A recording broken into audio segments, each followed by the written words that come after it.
Lieutenant governor Manoj Sinha ये पूरी ताकत रखते हैं कि वो इलेक्टेड गवर्नमेंट के बिना पूछे ही 5 मेंबर्स को जो है वो इलेक्ट कर सकते हैं और उन्हें असेंबली भेज सकते हैं। क्योंकि बहुत अरसे से जम्मू कश्मीर के अंदर इस चीज़ के ऊपर जो है वो बहस की जा रही थी, इसके ऊपर बातचीत चल रही थी कि क्या जो 5 मेंबर्स हैं जिन्हें असेंबली भेजा जाएगा, जिन्हें एलजी मनोज सिन्हा ने नॉमिनेट करना है, वो कौन से होंगे, क्या उसमें वज़ीर आला उमर अब्दुल्ला की राय ली जाएगी, इस हुकूमत से पूछा जाएगा वो कौन है, किन किन के नाम जो है वो सामने आएंगे। लेकिन एक खबर शाया हुई है और उस खबर में ये साफ तौर पर लिखा हुआ है कि एलजी मनोज सिन्हा जो है वो पूरी ताकत रखते हैं, उन्हें पूरा इख्तियार है और इसमें जो रीऑर्गेनाइजेशन एक्ट उसका हवाला दिया गया है और उसमें साफ तौर पर कहा गया है कि ये पूरी ताकत रखते हैं कि उन्हें जो मर्जी आएगी और उस बिना पर वो अपने नाम जो है वो भेजेंगे और 5 लोगों को नॉमिनेट करेंगे।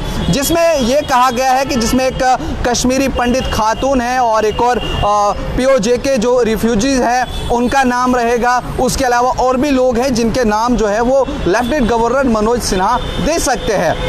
आपको याद होगा कि साल 2024 में जब इलेक्शन हुए थे और उसके बाद जम्मू कश्मीर में नेशनल कॉन्फ्रेंस ने अपनी सरकार बनाई थी, भारतीय जनता पार्टी को और यहाँ पर जो है वो हार का सामना करना पड़ा, वो अपनी सरकार नहीं बना पाए। लेकिन उसके बाद देखा गया कि अब 5 मेंबर्स को जो है वो और ऐड किया जाएगा और कहीं ना कहीं उसके बाद बड़ा बवाल बना। और उसके बाद जो एडवोकेट रविंदर शर्मा है, कांग्रेस पार्टी के लीडर भी हैं, उनकी जानिब से एक पिटीशन जो है वो दायर की गई और उन्होंने कहा कि ऐसा नहीं हो सकता है। लेकिन उसके जवाब में भी जो है मिनिस्ट्री ऑफ होम अफेयर्स ने साफ तौर पर कहा कि ये जो पार्लियामेंट बाई लॉ चलती है और कहीं ना कहीं इसमें अथॉरिटी दी जाती है, यूनियन टेरिटरी की जो पार्लियामेंट्री है उसमें ये ताकत दी जाती है, वहाँ पर गवर्नर को वो पूरे इख्तियार रख सकता है, वो पूरे इख्तियार रखता है। कहीं ना कहीं इन नामों को जो है वो सामने लाएंगे। ये अक्टूबर 2024 में 21 अक्टूबर 2024 को जो है ये पिटीशन दायर की गई थी और अब इसका जवाब जो है वो रीऑर्गेनाइजेशन एक्ट के तहत जो है वो दिया गया है, जिसमें सेक्शन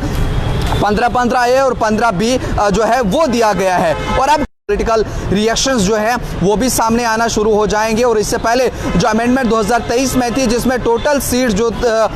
119 थी और उसके बाद निकाल के 114 रखी गई और उसके बाद कहीं ना कहीं जो 24 सीटें पीओजे के या फिर बाकी चीज़ें जो है वो वैकेंट रहती हैं। लेकिन इस हवाले से जम्मू कश्मीर में अगर आप देखें तो ये सियासी बहरान पहले से ही रह रहा है, क्योंकि अभी भी अगर देखें चाहे वो चीफ मिनिस्टर उमर अब्दुल्ला हो या फिर लेफ्टिनेंट गवर्नर मनोज सिन्हा तो बार बार ये कहते हैं कि मेरे पास पावर जितनी है, मेरे पास लॉ एंड ऑर्डर है, मेरे पास पुलिस है, मैं उसका इस्तेमाल कर रहा हूँ, बाकी जितने भी डेवलपमेंट के काम है या फिर बाकी डिपार्टमेंट्स हैं वो तमाम उमर अब्दुल्ला के पास है। लेकिन जम्मू कश्मीर की अगर हम कंटिन्यू देखें, एक तो यहाँ पे स्टेटहुड की बहाली की बात की जा रही है, बाकी चीज़ों की बात की जा रही है, एक दूसरे के ऊपर इल्ज़ाम तराशी की जा रही है, उमर अब्दुल्ला एलजी पर थोप रहे हैं, एलजी उमर अब्दुल्ला के ऊपर थोप रहे हैं। वही है जो 5 मेंबर्स को नॉमिनेट करना था, इस पर देखा जा रहा था कि शायद उमर अब्दुल्ला से भी राय ली जाएगी, इस सरकार को भी पूछा जाएगा। लेकिन आज जब ये खबर आई तो इसमें साफ तौर पर ये लग रहा है कि सरकार को